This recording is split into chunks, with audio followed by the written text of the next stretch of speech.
What up? What up, YouTube? We're watching if the moon landing is fake or not. Well, was the moon landing fake? It's not fake, by the way. The moon landing was never fake. If you think it's fake, type in the comments if you think it's fake. If you think it's real, type in the comments if you think it's real. Have a conversation in there. Don't, don't, don't say it's fake. It's real. A small step for man, or one giant leap for the CIA and American-made misinformation? That's the question in this deep dive video today. Something we'll investigate with the utmost seriousness and scientific integrity.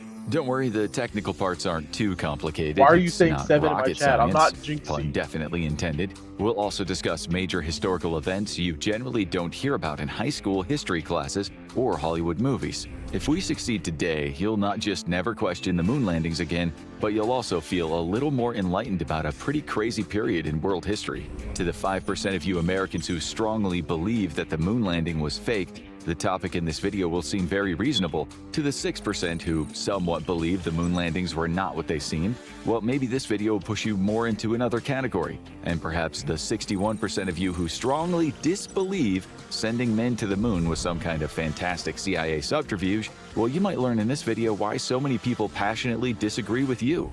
The numbers we just told you about were from just one poll. In another poll, up to 20% of Americans said they didn't believe in the official moon landing story. 25% of British people in that. There's no way that many people actually believe it's fake, bro. It's literally real. Y'all are tripping, bro. If it was fake, the government would have made it look way more real.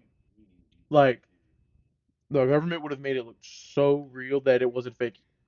Like, you would think it's real. Like, but it's real because y'all are saying it's fake. You know, it's real. I don't care what y'all are saying. Poll said the same, I hope you get what as I did said. 28% of Russians, people who arguably had more reason than anyone to suspect that Americans faked it. A recent YouGov poll in the UK revealed that 1 in 6 British people agreed with the statement, the moon landings were staged. Interestingly, these polls show that it's mostly the young these days who tend to think that moon landings were faked, not the older generation. Therefore, we can deduce that a lot of our viewers are moon landing skeptics. Maybe you think that these people are out of their minds, but if you look deeper into They are. the alleged conspiracy, it's not quite as insane as you might have first thought. The people who believe it, or at least many of them, It was the 1940s. They don't have editing. I'm not old. I'm 18. It was the government. They had, bro, you don't, bro, the government probably has way more advanced stuff than we even know, pal. So they probably had a lot more things back then that they didn't know about. So think about that. Let that get to your head. do come armed with what they believe are solid evidence and facts. One of the most dedicated moon landing conspiracy theorists had even worked at an American rocket engine company that supplied NASA for the Apollo missions. Another skeptic we'll discuss later was the son of an Apollo program astronaut, a man whose NASA days did not have a happy ending. A number of people have entertained the theory that the CIA has even assassinated people to keep the proverbial cat in the bag regarding the faked moon landings. Indeed, people involved at the higher levels of the Apollo missions did, it seems at first glance, die in rather suspicious circumstances long before they qualified for a U.S. government pension. Their deaths, we think, require closer inspection. Today, the story isn't just about men walking on the moon. We'll try to untangle the... You can't discuss the moon landings without looking deep into the Cold War skullduggery. If the U.S. faked the moon landings, it needed a damn good motive, given the risks. I have Why is there an a ad, very bro? Why do I fragile keep getting truce ads? with Sigismund, and if anyone should just But it alluded to the fact that the Russians were still winning the space race. That soon changed. On July 16, 1969, at 1332 UTC, the Apollo 11 launch took place. Millions of people watched it live on TV in 33 countries, including 25 million viewers in the US alone. Many more millions of people around the world listened to the live radio broadcast. We should just say here that no one doubts the launch actually happened. How could you fake one? Moon landing conspiracy theorists don't doubt that the US and Russia had the ability to send people into space. It's the that they doubt. Inside the space shuttle were Commander Neil Armstrong and lunar module pilot Buzz Aldrin. The third This game All right, lock in. You're not ready for. The astronaut who's not gotten as much love as the others was Michael Collins, the one who flew the Columbia Command Module, as the other two hopped about on the moon. As you know, the powerful Saturn V rocket, built in part thanks to Mr. Brown's brains, powered the men to the moon as they sat in the command module. It took the guys 4 days, 6 hours, and 45 minutes to reach the moon's orbit. Their top speed on the journey was 7 miles per second, or 25,200 miles per hour. The rocket had 3 parts for 3 stages. Each stage would burn its fuel and then separate, and then the next stage would take over. The used stages fell into the North Atlantic Ocean.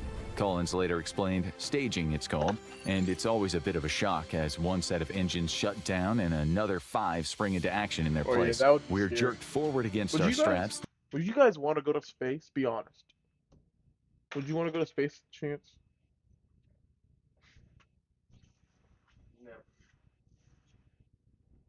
You wouldn't want to go to space?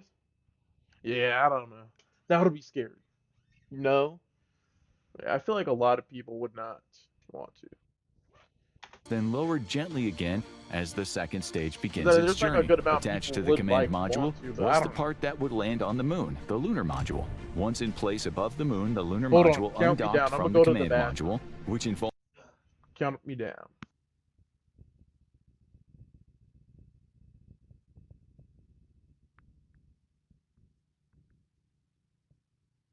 Alright, we're back.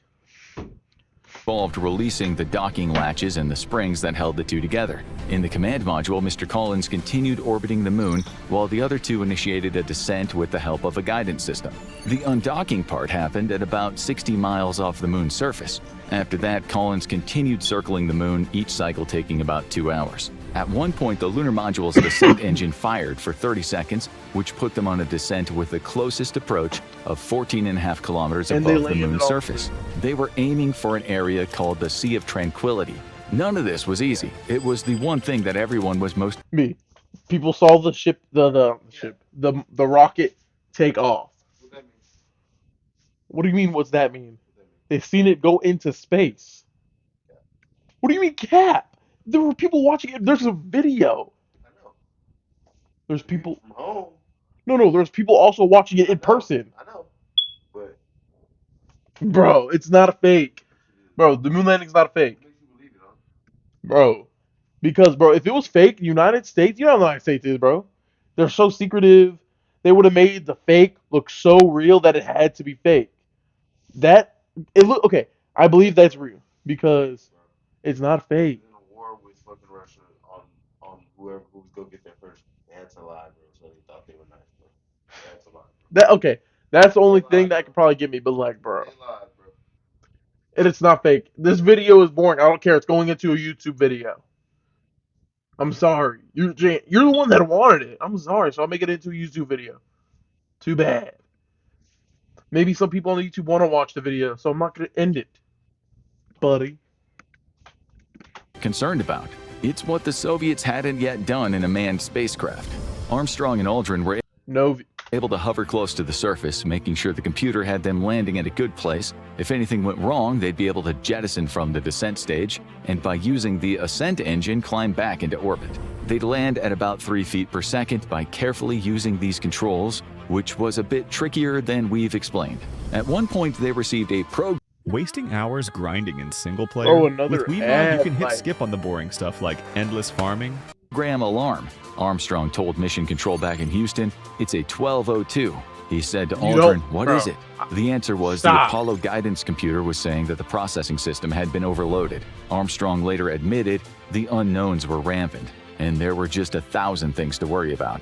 He took over the manual controls, the fuel was running out, and they didn't have a safe place to land. 700 feet, said Armstrong, to which Aldrin replied, "Pretty rocky area." Aldrin later said they probably normally expected us to land within about 2 minutes of fuel left, and here we were, still 100 feet or 30 meters above the surface at 60 seconds. Armstrong asked, "Okay, how's the fuel?" To which Aldrin replied, 8%. Knowing that they were on the verge of something terrible happening, Armstrong declared, "Okay, here's looks like a good area here."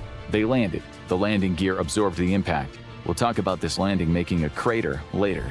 Bear in mind that firing rockets into space was easier than landing and docking in space. We should explain how docking works. After the actual landing, when it was time to go, the lunar module would have to take off from the moon using the rocket engine called the Ascent Propulsion System. Once they ascended, they had to rendezvous with the command module, which required extremely precise navigation and timing. Before the actual moon missions, the astronauts had Okay, that is something I don't think I can believe. Yeah, I might be with y'all. practice docking in simulators. They'd done it underwater, and they used full-scale mock-ups of the Apollo spacecraft to practice procedures in prior space missions. Alright, I bet. In real life, the two modules adjusted their orbits, I'm and not then, telling- with the help of ground control, they were aligned. They slowed down and switched on the module's docking mechanisms. Yeah, no, I All couldn't of this believe was that, carefully though. That's monitored like- for a nah. smooth docking. We're sure you've seen it in sci-fi movies. It's all very complicated how they managed to get together, explained in detail on NASA's website.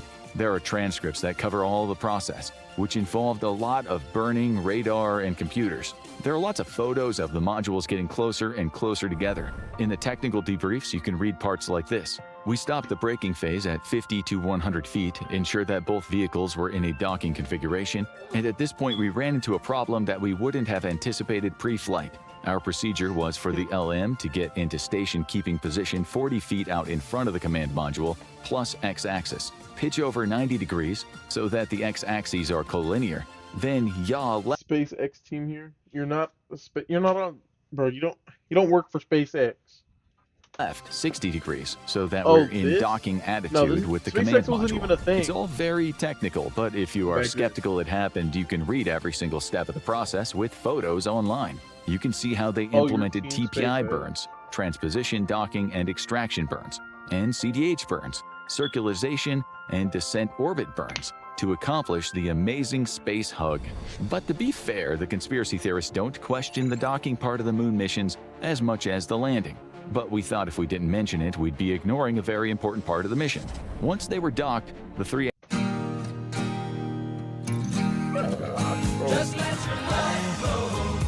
astronauts got in.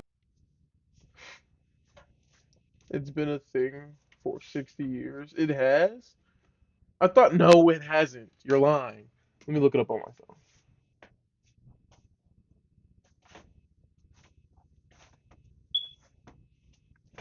Hold on. Let's look it up. It's Space X founded.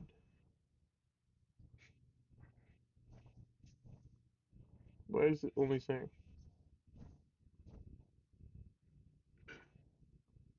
SpaceX was founded in 2002 on March 14th, buddy. You don't know what you're talking about.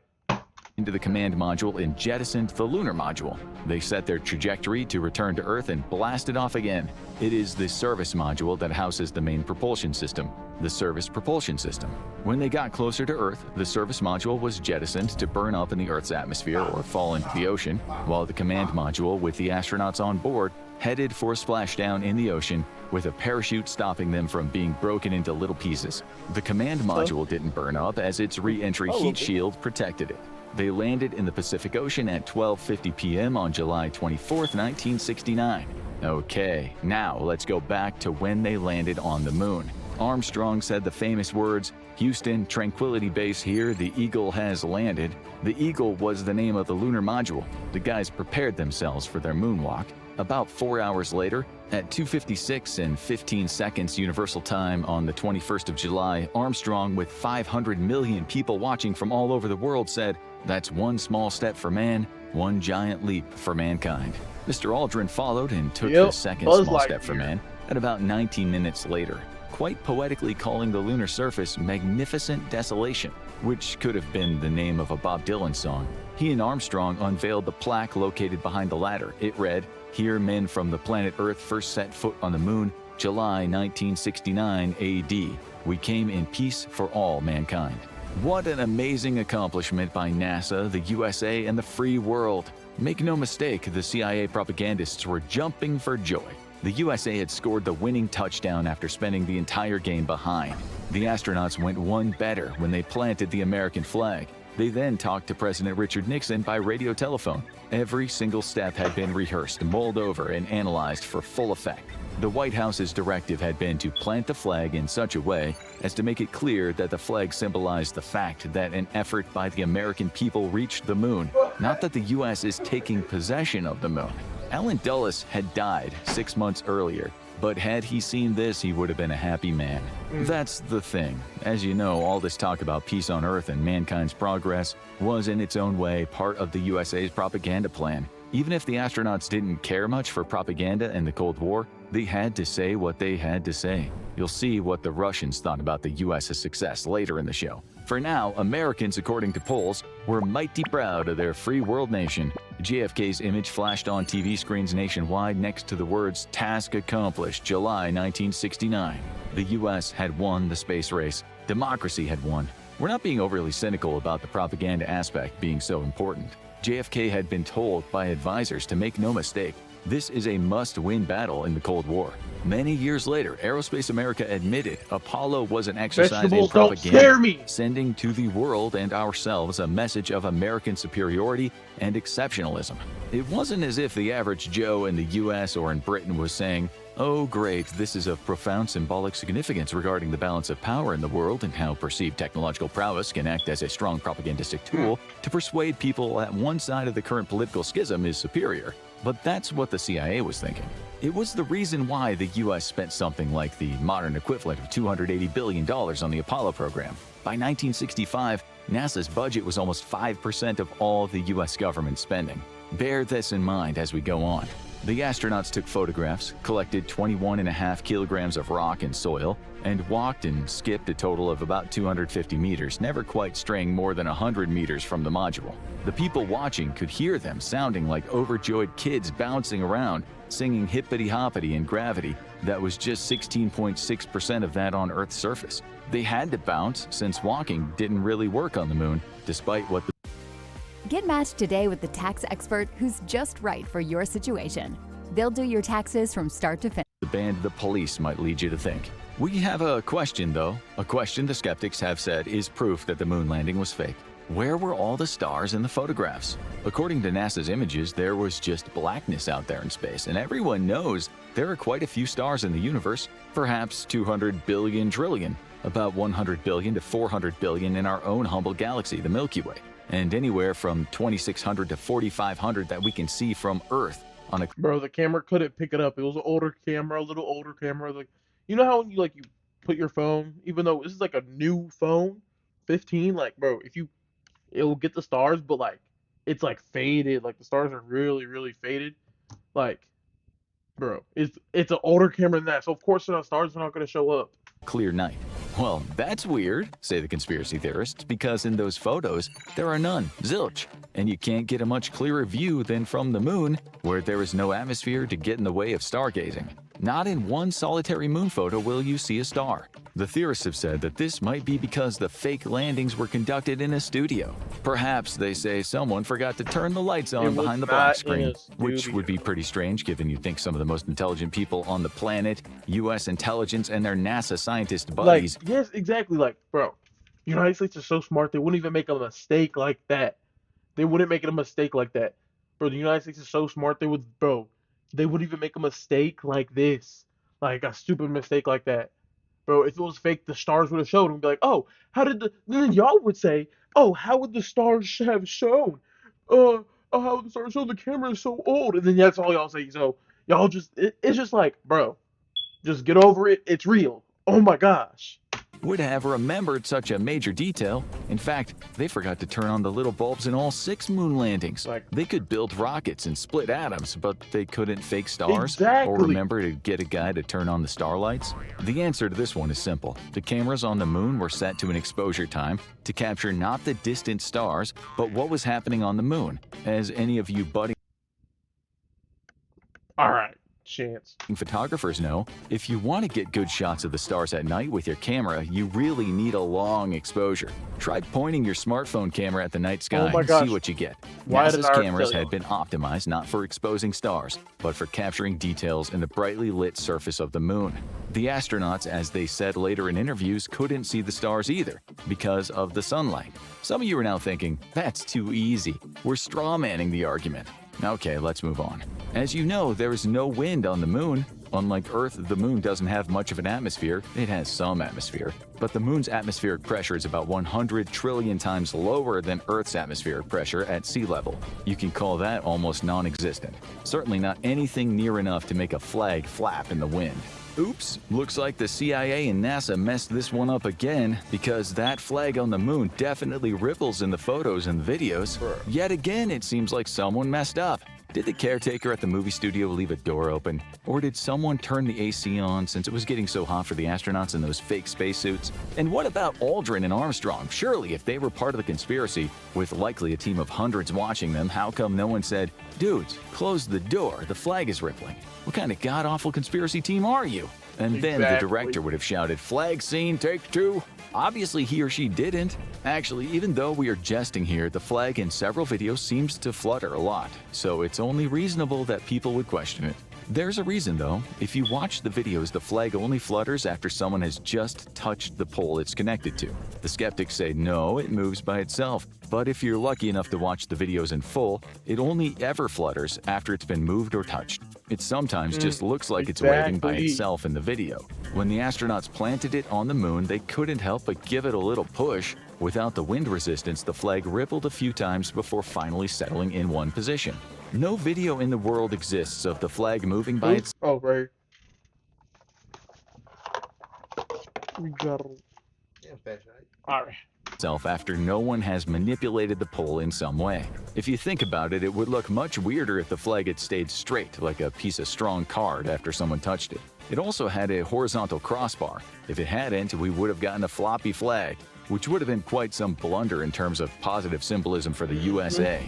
To believe that NASA and the CIA, along with 400,000 people who worked on the moon landing in total, would have all been so dumb as to not say anything about the possibility of AC or an open door creating wind movements on the flag, well, that's frankly implausible. We're talking next-level geniuses here, forgetting to close a door, which, as you know, would have been a blow to American prestige in the Cold War. If a man really hated ads, here's what he would do. Day 1, he would install Pi on his I'm computer not without doing spending that. a dime because That had indirectly cost the lives of hundreds of thousands of people. The theories will get stronger, though, and remember, we still have suspicious deaths to think about. Staying with the "this was faked in a movie studio" theory, there aren't many other theories. There must have been lamps of some sort to light up the astronauts, thereby mimicking the sun. The skeptics argue here that since the sun is so far away, the shadows cast on the moon should have been parallel, but they weren't, they were slanted. So doesn't that mean studio lights were involved? On top of that, in one photo, the shadows of the astronauts are different lengths, which shouldn't happen with sunlight because of the distance. Actually, they're right in saying this, but they're missing an important detail. That detail is these images were taken with a camera. They were not what you see with your naked eye. This produces what we refer to as optical phenomena. What's cool about this explanation is you can go outside and test it for yourself on any given sunny day. You also have to remember the moon's surface isn't flat, it's uneven. Y'all go do this tomorrow morning, bro. Because the people that think this is fake, go do it tomorrow morning. Go take your phone, go outside, take a picture, do what he's about to say right now, because y'all think the moon landing's fake. It's not fake. Which also affects the shadows. This next one is more convincing. You might have seen little crosshairs in the images sent back from the moon. For the conspiracy theorists, these little crosses prove the moon landing was faked. They're called calibration marks, and they're used to measure distances on the moon. They were in the actual camera's focal plane. So how is it that the crosshairs at times appear to be behind an object? That shouldn't be possible, but maybe it was possible because someone had I don't need to go outside. I am more athletic than you. manipulated the photos. Think about it. You could have taken a photo of something and then overlay images of things, and by doing that, accidentally overlap the crosshairs. The skeptics aren't seeing things. Those crosshairs do indeed at times seem to disappear, either in the white of the flag or in the white of the spacesuit. The simple fact is that the crosshairs, which are actually very thin lines etched into a glass plate, known as the Rousseau plate, can get washed out on bright surfaces. The same happens here down on Earth. If you want high-resolution images, you can go to the NASA website, and in those images, you might be able to see the crosshairs at all times. In some low-quality images, the crosshairs will get washed out, even when not against a bright surface, but likely not if you're looking at a high-quality image. You can also test this down on Earth. It's absolutely normal. Okay.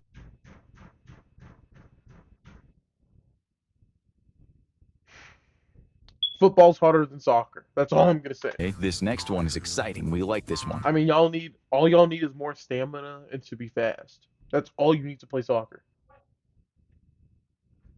Football, you need a lot more than that, pal. As we told you, when the astronauts from Apollo 11 arrived on the moon, they hopped and skipped around, which you'll remember was because things on the moon weigh about a sixth of what they weigh on Earth. That's why the astronauts could bounce so easily. The word on Moon Conspiracy Street is that to get that effect in the film studio, you just need to slow everything down. Slow motion in film back then was indeed a thing. The skeptics say if you speed the movement up to double speed, the astronauts move about at the normal pace. When people try to convince skeptics that the moon landings were real, they often talk about the impossible movements the astronauts made, only made possible because of the gravity conditions on the moon. You might look at the case of John Young, the astronaut who on the Apollo 10 mission became the first person to orbit the moon alone. He also commanded the Apollo 16 mission. Football is not tough. Yes, it is, bro. Go play it then, Chance. Go play it. And in 1972 became... Little shit. Go try and play football, Chance. Little shit. Exactly. You guys stole our name? What do you mean our name? It's not even your name, bro. You're not from the UK, pal. Or was soccer made in the UK, right? Yeah. Maybe, I'm not sure. I'm pretty sure it was, because it was like a... Y'all don't use feet. What a... Chance, go play football. And you'll see how hard it is. Chance, you're going to see how hard it is, pal. You've played. No, it wasn't. Yeah, probably because you were sitting the sideline. Because you sucked. That's easy, bro. Sitting the sideline is easy. Pal, you sat the sideline. You're not good. Bro, if you actually played in a football game, you would know how hard it is. A full football game. A full 15-minute, or no, 12, or you're not, like high school, full 11-minute. If you're in college, full 15 minutes of a quarter, pal. Play that. All right? Became the 9th person to walk on the moon in history. But he says football is easy. He said he's played it easy. It's easy when you sit the sideline. You're mad because you're not D1. I'm technically am D1. I go to a Division I JUCO. One of the more memorable videos of all the moon landings is when he showed people back down on Earth how easy it was to jump high without any run-up. The words boing boing spring to mind. The flag, by the way, didn't move at all when he was doing this. We know from his height that this jump was an impressive 17 inches off the... I play one ahead. Okay, look. All in soccer, all you need is to be fast and to have really, really good stamina. That's all you need. And I guess to learn how to kick a soccer ball. That's all you need in soccer, bro. In football, you need way more than just that, buddy. I said y'all got running. Y'all got it. But you're not... Football is just more of a technical and harder sport than soccer. That's real.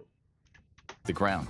Doing that on Earth on a dusty surface would be incredibly hard, especially Chest movement and head movement. You have, bro, y'all literally just run like this. Run and kick a ball.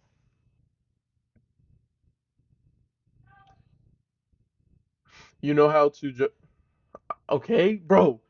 Oh my gosh. That is a talent, okay? Oh, you could do that good. Oh. It's just kicking a soccer ball. You're not doing anything that's you're physically trying to move another grown person, pal.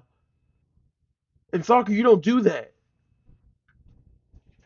especially when you and your suit kit weigh about 300 pounds. The skeptics say, well, those were fake suits, and the backpack was made out of cardboard. That backpack, by the way, is called the Primary Life Support Subsystem. It provides oxygen, removes carbon dioxide, and controls the temperature.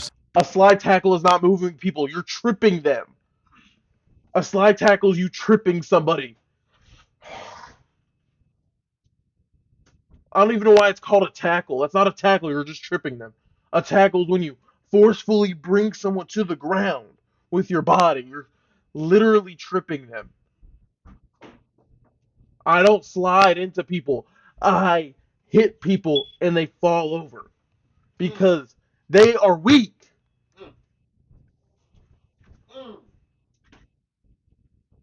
We have better jukes.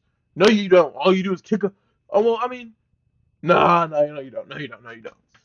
But all you do is kick the soccer ball and just juke people out with the soccer ball, buddy. System that we'll talk Kick about it away soon. from them and go chase after it. The ones they had back in those days weighed 84 pounds on Earth, but only 14 pounds on the moon.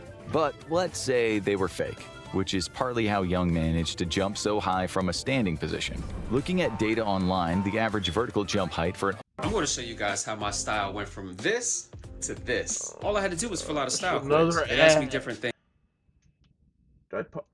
untrained male is 16 to 20 inches, and that's without a backpack, without a fake backpack, without boots and a helmet, not from a sandy surface. You're good at jumping if you can vertically jump 20 inches without any of that stuff. You're an athlete if you can get anywhere in the region of 24 to 28 inches. But again, that's someone in shorts not wearing boots and a spacesuit. Mr. Young barely even bent his knees, which would put his 17-inch jump pretty much in the superhero category considering his weight and all his stuff. Still, we hear you say, maybe they got some really athletic dudes to fake the moon landings. Okay, we'll reply, but what about the time it took from the start to the end of Look what he said. You just bounce your tits in people's face. Bro. Alright. Soccer is not as hard as football. I'm not saying it's an easy sport. I'm just saying it's not as hard as football. the jump? On Earth, you can test yourself. The whole process from takeoff to landing is usually about 0.6 seconds. On the moon, Young's jump took exactly 1.47 seconds. If the film was slowed down to make it look like the astronauts were experiencing the moon's gravity, then this would mean a factor of 2.45. So let's imagine the video was slowed down by this factor, which is why the jump took 1.47 seconds and not 0.6 seconds. What if you played the whole video at 2.45 faster? The answer is it starts to look comical. Young does a salute as he jumps. The salute isn't affected by gravity like his jump, but if you speed up the video, it looks ridiculously fast. What we're saying is sure, for some movements you can speed up the video. Chance, go outside and try to throw a football 70 yards down the field, buddy. Bruh. Alright. Video and the movements look normal, but it doesn't work on other movements. You can't have it both ways. Then in one video, an astronaut falls over. You can clearly see he was moving like he would in 1/6 gravity, but he puts his hands out at the normal speed. You can also see that he gets up from almost a press-up position with very little difficulty, something that would be impossible on Earth. One of the astronauts throws his whole body up with his hands. If you speed the whole clip up 2.45 times faster, it looks even more unbelievable. These astronauts are doing physically impossible things. In 1960, no special effects existed that could make those guys do what they did. You can speed up and slow down videos to your heart's content, but you won't be able to make their movements look natural. One of the other major arguments is how come the astronauts didn't get really sick from radiation poisoning up there. In fact, when they were on their moon trips, there was a significant risk of solar flare-up. On Earth, we're protected from the dangerous radiation levels due to the magnetosphere, aka the magnetic field. This diverts that harmful radiation, and our thick atmosphere absorbs much of the rest of it. On the moon, we don't get that same protection. The argument is that NASA and the astronauts would have been blasted with lethal levels of radiation when they passed through something called the Van Allen belts. They had no choice but to pass through these. Indeed, there was an element of danger, but they had a few things on their side. Their spacecraft might have been as lightweight as possible to keep up the high speed. but it was built with materials that helped absorb or deflect the dangerous radiation. NASA also tried to plan for a trajectory that would be safer, and the flights themselves were short enough to not have to worry about radiation too much. Even so, right now, NASA says on its website that acute radiation risks, ARS, are a significant concern for human spaceflight. The agency still implements shielding just like it did with the Apollo missions, and the astronauts are constantly monitored for radiation levels. Back in the 60s and early 70s, the technology was, of course, not as good, so there was indeed a risk in sending those men up there. Then there's the heat on the moon. The weather up there isn't great. In the lunar daytime, it can reach 127 degrees Celsius. At night, it can get down to negative 173 degrees Celsius. The moon is not a good place for a vacation, and with a present price tag of $20 million per spacesuit, it's expensive. Fortunately, their spacesuits consisted of layers of insulation and reflective material to keep them safe during any extreme temperatures. The suits featured built-in heating elements to help regulate their body temperature. They contained thermal control systems, and anyway, they made sure to go out at the start of the lunar day, and they knew not to spend too long outside the module. They were safe. But we hear you ask,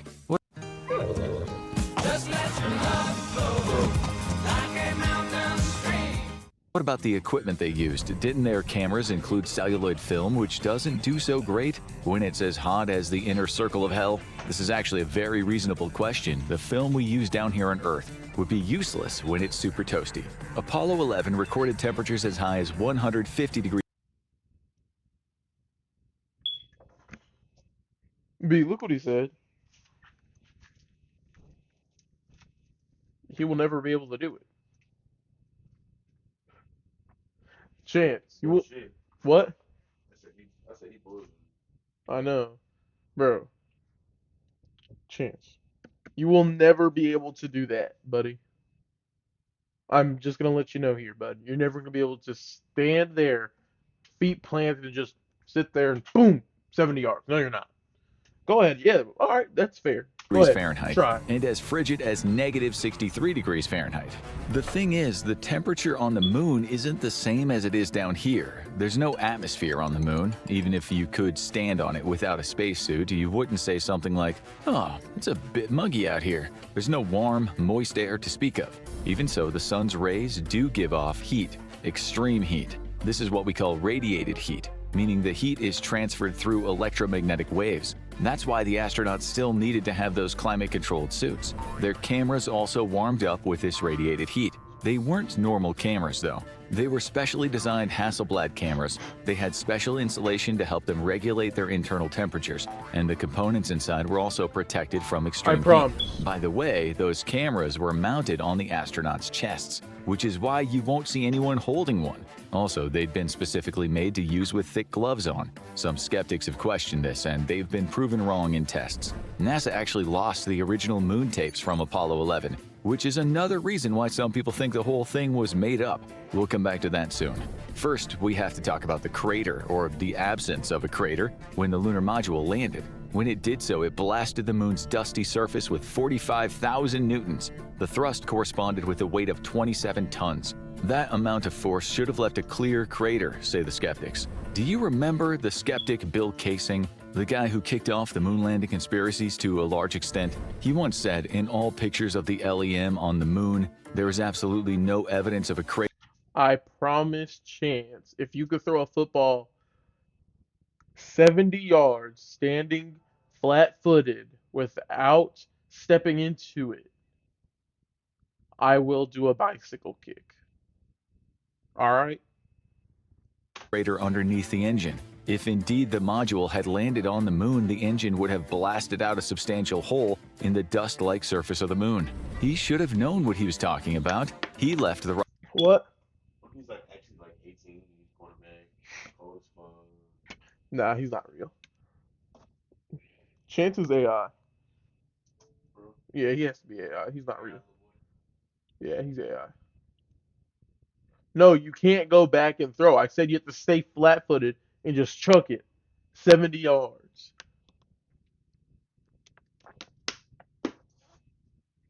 rocket engine design outfit Rocketdyne in 1963, and Rocketdyne had worked with NASA on the Apollo missions. In his 1970... Or another thing that's going to be impossible for you to do.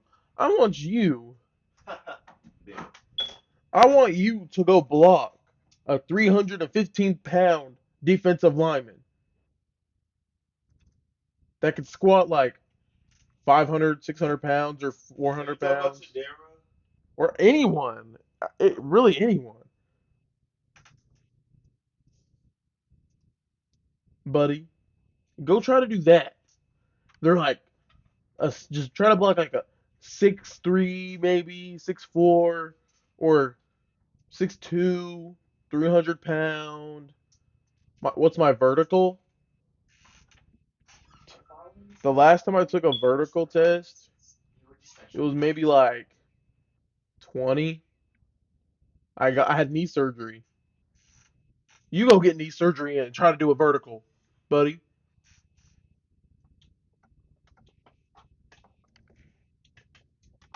Book, We Never Went to the Moon, America's $30 billion swindle, Casing said that scientists at Rocketdyne had told him that the U.S. did not have the technology to fly someone to the moon and back, and the radiation would be far too dangerous. In a Fox documentary, he also said, the fact that there is no blast crater under the LM is one of the most conclusive pieces of evidence that I find supporting the hoax. There are a few reasons for no crater. One is that when the module landed, or just before 5.6 feet, it was actually turned off due to the reduced gravity. This made the module weigh much. I have a broken arm and I'll beat your vertical. Alright, that's cool. Because you're not 6'2" or 300 pounds. You're not. Alright? You couldn't do that at what I'm at right now. Much less. It also floated down, moving laterally, not straight down. As one astronaut said, the landing was quite gentle, rather than a huge blast down. Furthermore, given that they landed in a vacuum, there wouldn't have been the same turbulence if they landed under Earth's atmospheric conditions. This is also why you didn't see the great plumes of dust when they landed. In NASA sketches prior to the moon landings, artists depicted a crater below the module. What's up with that? Well, that was artistic license. It was to make the picture look dramatic. In one sketch, they also put the Earth and lots of stars. Nothing like how it would look in reality. It was much prettier that way. You have to ask yourself, if NASA really faked the moon landings, wouldn't they have made the sketches look like the staged version? As we've told you many times, American prestige was at stake in the Cold War, and that meant everything to the American politicians and intelligence. You'd have thought that they could have made the sketches match the actual fake landing, given quite a few people in Russia would have been looking out for such inconsistencies in order to shame the US. As you know, NASA lost the original tapes from the Apollo 11 landing. These were special telemetry data tapes, which were in short supply. NASA lost them, and it might well have taped over them. Of course, the whole world watched the landing, so videos. Here's everything you need to start playing D&D online. First, a group of friends. A group of 4 to 6 players exist, but not the NASA originals. Some skeptics have said that your vertical is not 32 inches, pal. It's not.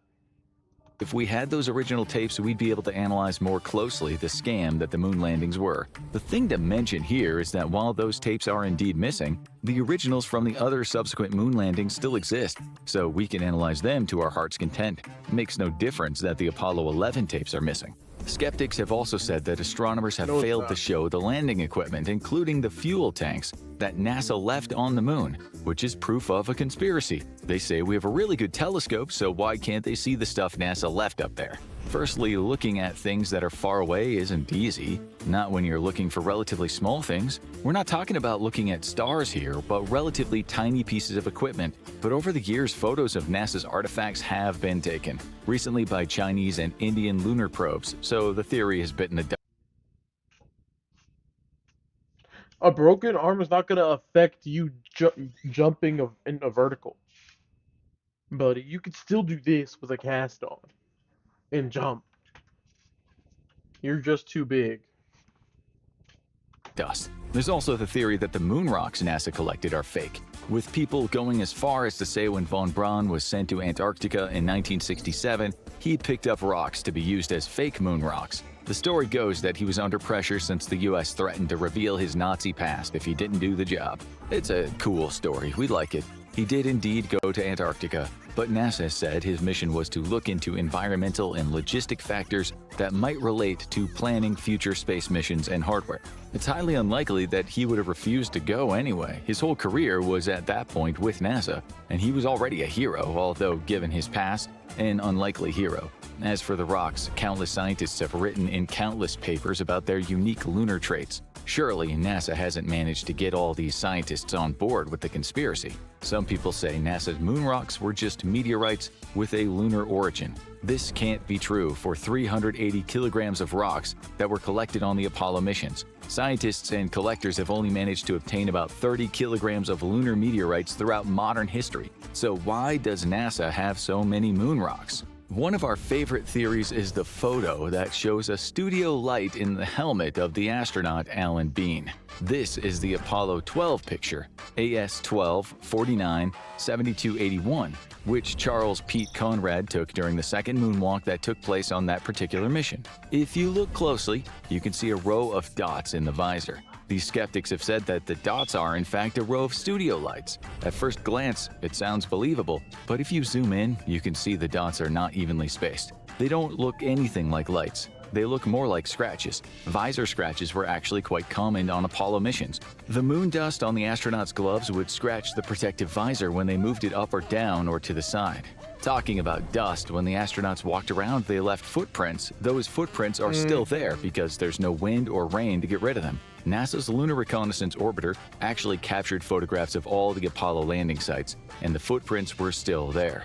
There's another photo, this time from the Apollo 11 mission, which skeptics have said you can see two studio lights. Again, it would be downright unusual for some of the most intelligent, and in the CIA's case, conniving humans, to make such a glaring, pun intended, mistake. Firstly, if this photo were the result of different spotlights, there wouldn't be shadows that show there was only one light source. However, better evidence is the fact that you can use high-quality images and zoom in on those lights to clearly see the effect that comes from the sun and the camera. The actual lights you can see are not studio lights, but lens flares, which are completely normal. To be fair to the casual conspiracy theorist, at first glance, it does look like unnatural light. Any photographer will tell you that they have this problem with sunlight all the time. It's completely normal and can be tested by anyone. Now let's focus on the less technical stuff again, which we think is actually the strongest case for the conspiracy theory about the moon landing. Put it this way, if the CIA and NASA wanted, they probably could have faked the moon landings. The question is, could they have kept it hidden? You may think that an adult that can't stop watching the But P that's what word I'm looks saying, something like you know? this, but this is what they really look. Given the hundreds of thousands of Why am people I who worked getting on the that? project, thousands of people worked as engineers, scientists, and technicians. And then there were administrators, support staff, and people who worked in design, research, and testing. Even the cleaning staff or the public relations department would have smelled a rat. Surely, someone would have squealed, and if so, welcome to the CIA's wet affairs assets, who, during the Cold War, were often hitmen from organized crime outfits. Bill Kaysing said the CIA murdered the people who were considered dangerous in terms of telling the truth about the moon landing, which, if you've read the agency's assassination manual, it might not seem as crazy as it sounds. Kaysing went as far as to say that the reason the Apollo 1 astronauts died in that terrible fire was because they were going to let the cat out of the bag. In this case, the cat was NASA's inability to land on the moon, which would mean losing the propaganda war with Russia. Several NASA astronauts did die around the time of the moon landings, and just after, mostly in flying accidents, which at first glance does look quite suspicious. But if you look at the Russian space program, those guys also lost a number of astronauts at the time in flying accidents. Flying next-generation planes is dangerous business. One of the US pilots, Michael Adams, died flying the hypersonic rocket-powered aircraft, the X-15. He flew to the edge of space, traveling at speeds of 4,520 miles per hour, which, as you can imagine, always carries risks. Still, he had no direct connection to the Apollo missions, so why he's sometimes discussed in the same breath as fake moon landings is unusual. He was just unlucky that his plane's airframe came apart when he was 60,000 feet in the sky. Like most of the others who died around that time and could be linked to NASA in some way, he'd not annoyed anyone or threatened to blow a whistle, he just had a dangerous job. But there were two deaths that we should discuss in detail since they do have a whiff of conspiracy about them. At first glance, They look a bit like the result of Cold War skullduggery. The biggie is the death of Thomas Barron, a NASA safety inspector who at the end of 1966, in a 55-page report, said that he had seen all kinds of safety issues, negligence, poor workmanship, and a general lack of safety protocols at North American Aviation, the biggest NASA contractor for the Apollo spaceship.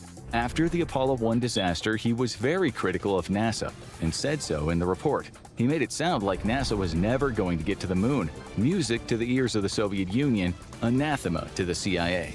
He also leaked some of this report to the press, which caused quite a stir within the US public. Still, he criticized himself for being overly critical. A report later said he had made observations, had collected gossip, rumor, and critical comments from his fellow employees. He had detailed but not documented difficulties with persons, parts, equipment, and procedures. He noted poor workmanship, spacecraft 012 contamination, discrepancies with installations, problems in the environmental control system, and many infractions of cleanliness and safety rules. So, some gossip, rumors, and real issues in the space program needed to be fixed. The conspiracy theorists say he was taken out because he was a danger to American prestige. North American Aviation fired him, stating he shouldn't have leaked what they thought were unfair and unwarranted accusations. They set about analyzing and refuting each of the charges and allegations, including the theory that NASA was covering up the real reason for the Apollo 1 accident. But what if Barron fought back? What if he had information that NASA and NAA didn't want him to expose, more than he'd already told the press? If the CIA was indeed considering constructing a fake moon landing, it looked pretty bad that Barron was now saying, rather than being able to send men to the moon, NASA wasn't confident. I'm not even gonna Barron wrote, I'm afraid the entertain. public had the wrong image in their minds when they think of Project Apollo. They probably believe that everyone knows exactly what they're doing at all times. They're wrong. I've been told by 2 managers that we're all still in research and development stages, even if we are going to send up a manned spacecraft. This, I firmly believe, is the wrong approach to the project. Does NASA know or realize that every spec Here's how the average man's life would change if he used pi for 5 days straight.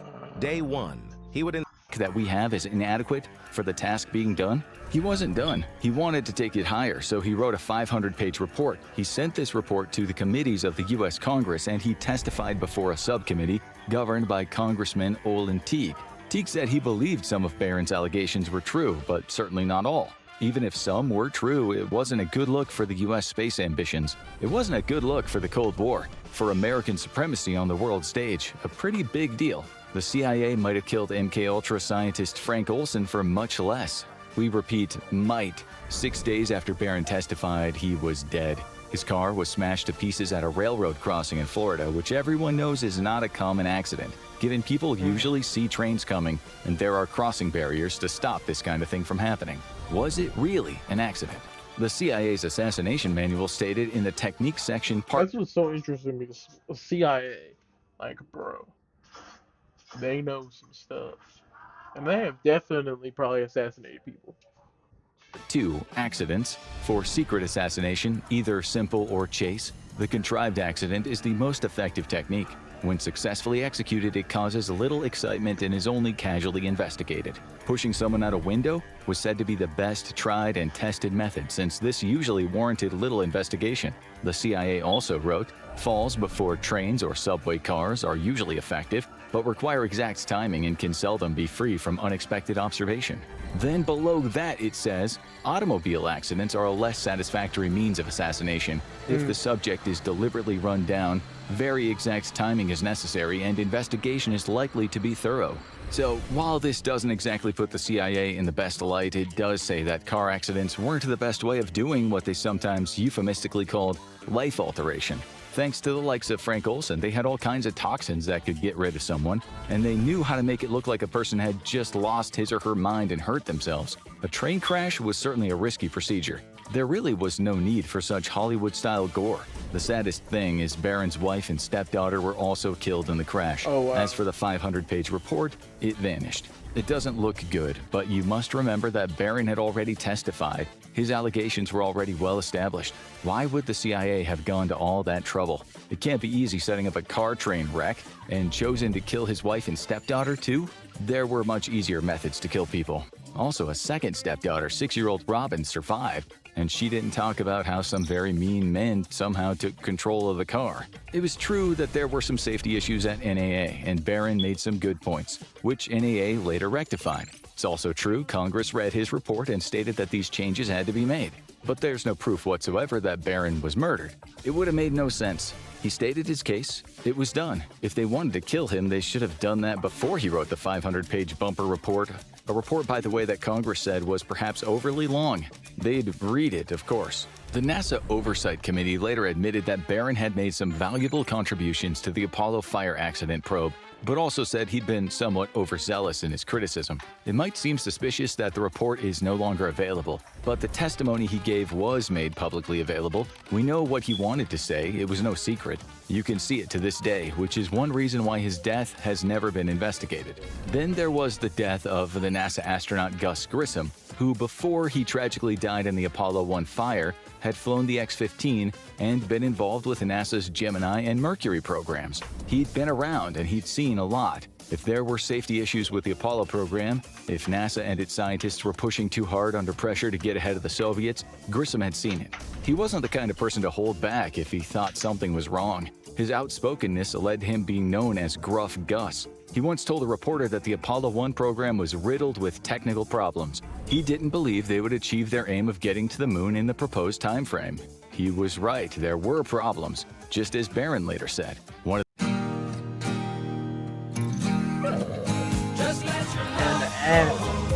of the backup astronauts, Walter Cunningham, who also was outspoken, once said, "We knew that the spacecraft was, in poor shape relative to what it ought to be. We felt like we could fly it, but let's face it, it just wasn't as good as it should have been for the job of flying the first crewed Apollo mission." There was also this. In 1961, after a Project Mercury flight, explosive blots on Grissom's Liberty Bell 7 fired on the splashdown, which blew off the hatch, inviting water to flood the craft. Grissom jumped into the Atlantic, but with his spacesuit on, he almost drowned. We may never know exactly what happened. Grissom said he hadn't caused the issue. In his own words, he said he didn't screw the pooch, meaning panic and push the button that blew the doors off. Still, some people believe that he had indeed panicked. His fellow Mercury astronaut, Wally Schirra, at least backed him up, saying, "I know it was something mechanical, not Grissom's fault." Grissom had almost died, so understandably he spoke his mind where safety was concerned. President Kennedy also thought deeply about the program's safety issues after Grissom's accident. He couldn't stop the program, though. It was too important. Yeah. Still, if Grissom kept complaining, he might have had to. Years later, the website Ars Technica explained, NASA might have shut down the program for a time. Instead, the space agency had the Russians to catch back then. In fact, the US felt it must somehow beat the Soviet Union to the surface of the moon. But you knew that already. This was a giant leap for mankind, and it was also a giant risk for every NASA astronaut who ever donned a spacesuit. So, suppose we're going to steel man the moon landing conspiracy theory. In that case, we'll say that if anyone at NASA had discussed problems with getting to the moon, it would have been Grissom. And as you know, US intelligence did not want to hear negative news about the space program. So, the theory goes that Grissom was about to blow the lid on You're the space so program, delayed. perhaps about Oh to my say there was God. no way in hell NASA was going to put men on the moon. Then, years after his father's death, the son, Scott Grissom, threw fuel on the conspiracy fire. Bad choice of words. When he said, "My father's death was no accident, he was murdered."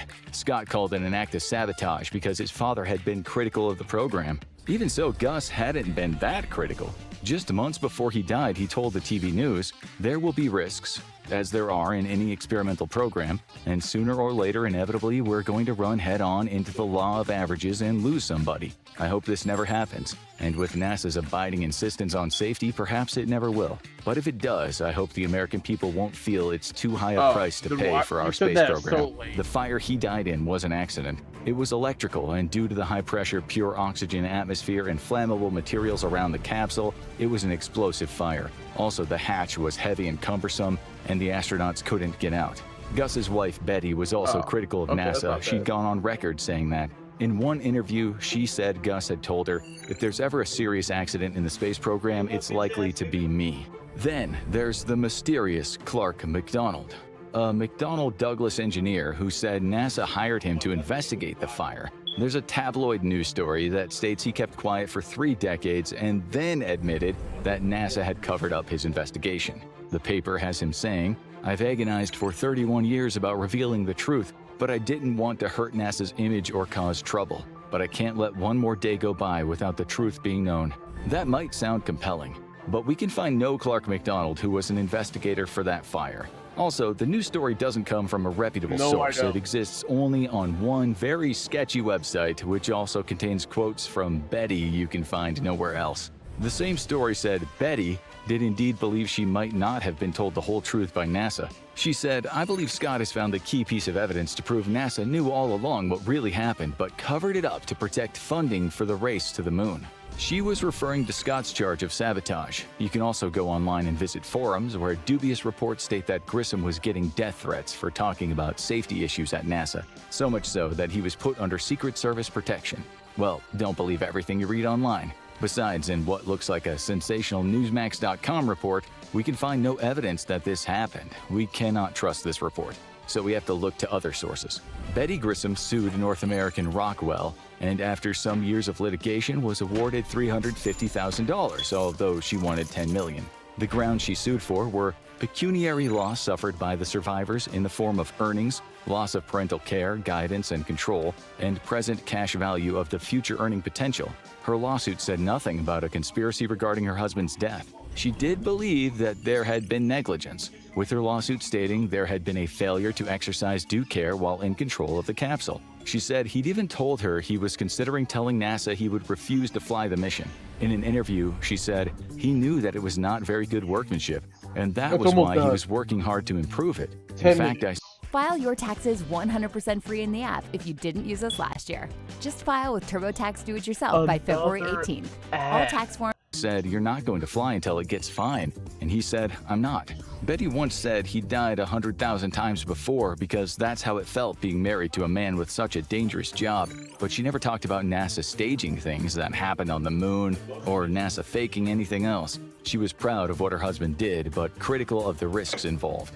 Her son Mark also was critical, but more about how his family were treated after Betty sued. After she died, age 91 in 2018, he told the New York Times, "We got the dark side of NASA. People who were my friends were no longer my friends. A lot of people turned their back on us. And Mom got a lot of hate mail. They were like, 'How dare you sue NASA?' We were no longer part of the NASA family."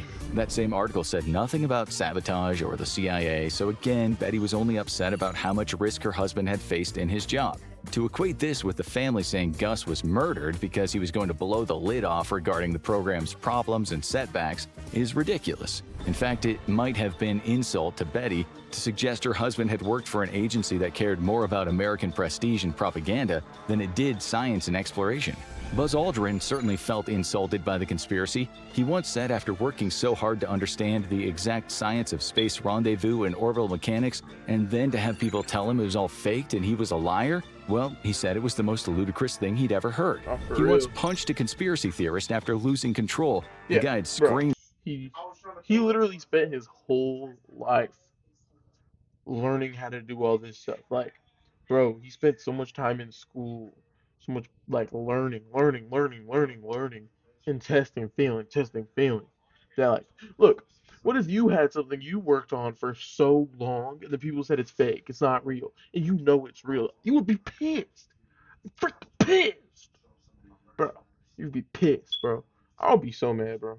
At him, "Your whole life is a lie, you're a coward, Buzz Aldrin," and Aldrin hit him square in the jaw, all captured on video. The number of conspiracy theorists increased no sooner than the American public saw it. Aldrin obviously couldn't handle the truth, they said.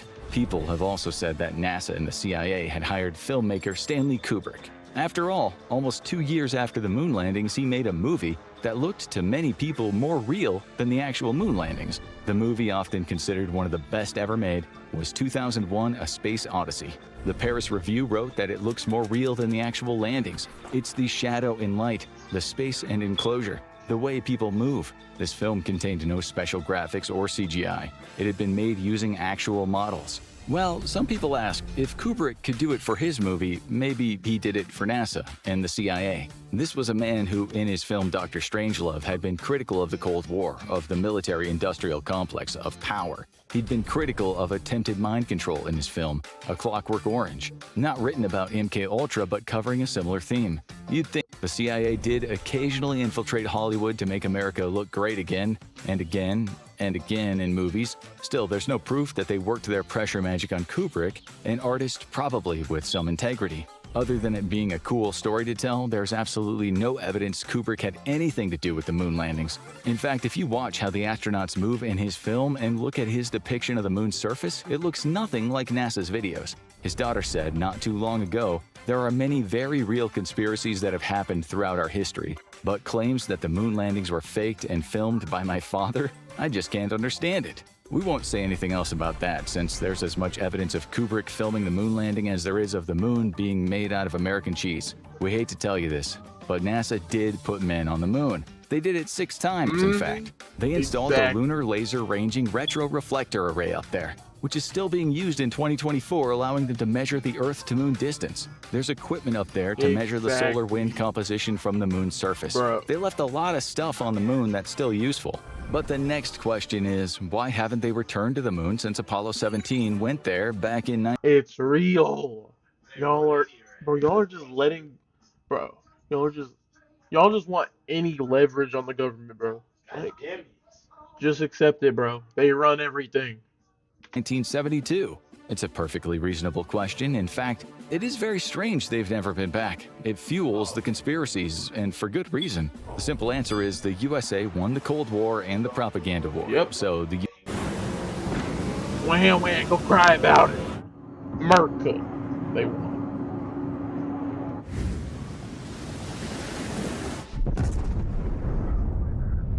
Well, that was dope. Oh my god, it's gonna hit it? Oh my. U.S. stopped spending tons of cash without the impetus of trying to win a war. People often say Americans lost interest in space travel, but what also happened is their government agencies didn't push space travel as much. They didn't have to. NASA received just $25.4 billion. Now they're putting it all into AI. What up, Zach? You're back, and I'm not big boy. In 2023, compared to 4.5% of the federal budget in the 60s. The stakes were high back then, and there was much more urgency. When the propaganda war was won, the funding decreased. There's also the danger of sending people to the moon to think about. It's still a really hard thing to accomplish, and no one wants dead astronauts. Just recently, Japan's moonlander ended up on its nose when it touched down on the moon's surface. A U.S. lunar lander, meanwhile, was reported to have had no chance of making a soft landing due to a fuel leak. Things can go wrong. Because there's less funding now, there are more failures. That's what the BBC said about the recent failures. Not enough cash. Back in Pause. In the 60s and early 70s, the Americans and the Russians had about a 20% failure rate in their space programs. Today, it's more like 40%. Imagine what NASA could do now with 5% of the U.S.'s total budget. In 2023, the U.S. government spent $6.13 trillion. 5% of that is $306.5 billion. That's quite a lot more than $25.4 billion. But now NASA's working with private companies, so going back to the moon is again much more possible. If you've been following NASA, you'll know the agency does plan to send humans to the moon soon. It has a target of September 2025 for the first crewed Artemis mission to go around. Oh my gosh, look at a couple of months. I didn't know that. On the moon. Then later, September 2026, for Artemis 3's crew to be the first astronauts ever to land at the lunar South Pole. NASA said in a statement at the start of 2024, "We are returning to the moon in a way we never have before, and the safety of our astronauts is NASA's top priority as we prepare for future Artemis missions." I did not know when this happens, will we question if it's real? We might also ask, why is there more urgency to go right now? Despite their differences, the US and Russia work together in space as a team. The Cold War is over, and now they collaborate. They've been collaborating up there for years. As we started making the show, the BBC reported a SpaceX Falcon 9 rocket carrying 3 US astronauts and 1 Russian cosmonaut has blasted off from Florida, bound for the International Space Station. This brings us to another matter. When the Americans put men on the moon, Russia was listening in to the radio communications between the Apollo spacecraft and mission control, just like the Americans had earlier done to the Russians. You have to wonder, considering if the Soviets could prove the moon landing was faked, wouldn't they have said something, given it would have destroyed U.S. prestige and made themselves look technologically superior? Exactly. Trust us, if they could have done anything to embarrass the U.S., they would have done it. and vice versa. After the success of Apollo 11, it was reported on in the Soviet newspaper Pravda, although it didn't make the front page. Still, there was an interview with Alexander Pavlovich Vinogradov, a well-respected scientist from the Academy of Sciences and a recipient of the Hero of Socialist Labor. He talked about what a feat this was by the Americans, adding, "I take this opportunity to congratulate the astronauts with outstanding success and wish them a safe return to Earth." The landing wasn't shown on live Soviet television, but there were interviews with cosmonaut Konstantin Petrovich Feoktistov, who told the Russian people how great the US had done and congratulated the American astronauts, who were in some ways his colleagues. Many years later, the Russian cosmonaut Alexei Leonov said, "We were there at Soviet military base 32103. I swear to God, we sat there with our fingers crossed. We hoped the guys would make it. We wanted this to happen. We knew those who were on board, and they knew us too." The Cold War was brutal. Spies did terrible things. Legitimate progressive governments were indeed overthrown and replaced with CIA-backed democracy-destroying tyrants. And yes, there were many secret programs that thrust poor nations into a dark age. But behind all this, there were explorers on both sides of the Cold War, whose focus was on reaching the new frontier, who had no hatred for each other, who in the years to come would work together, who would depend on each other. They were not Cold War warriors, far from it. They wanted the best for each other. This reminds us of Rocky Balboa's speech after he beat Ivan Drago in the admittedly propagandistic pro-American movie Rocky IV. I guess what I'm trying to say is that if I can change and you can change, everybody can change. We'd love to end this on a positive note, but as you know, tensions between the old rivals have been heating up over the last couple years. Looking at the news headlines, it's starting to sound like 1965 all over again. U.S. says Russia developing troubling space-based anti-satellite weapon, said one headline. How the U.S. is preparing to fight and win a war in space, said another. Russia's advances on space-based nuclear weapon draw U.S. concerns, said another. Three more stated, new space race could feature weapons. Russia has declared a new space race, and moon mission set stage for renewed space race. So, we guess the whole space propaganda thing is starting up again. Maybe history does repeat itself, as Commie Commander-in-Chief Karl Marx once said, "The space race is on. Just put China in the mix this time and add India and Israel to the list." Now you really need to watch MK Ultra, inside the CIA's secret. Wow. What a... Promise you you'll catch me.